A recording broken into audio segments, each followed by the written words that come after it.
এই দেশের এক পীরের বইতে আমি নিজে লেখা দেখলাম, পীর সাহেব বইতে লিখছেন, হক্কানি পীর যদি এমন কোনো কথা বলে যেটা কোরআন হাদিসের উল্টা, তাহলে হক্কানি পীরেরটা মাইন্না চলবা। ইন্না লিল্লাহ কয় কিরে,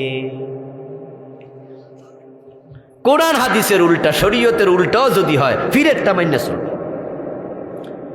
এরপরে লেখছে, যদি পীর বলে, হক্কানি পীর বলে মদের মাঝে শরাবের মাঝে জায়নামাজ বিজায়া ওই জায়নামাজে দাঁড়ায়া নামাজ পড়ো, পীরেরটা সেটাও মানবা।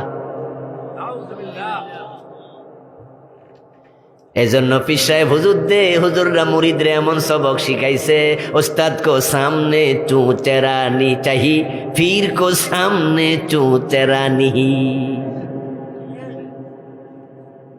ওস্তাদের সামনে ওস্তাদের কোনো কথা যদি বুঝে না আসে, তাহলে প্রশ্ন করবা, জিজ্ঞাসা করবা, চুচেরা করবা।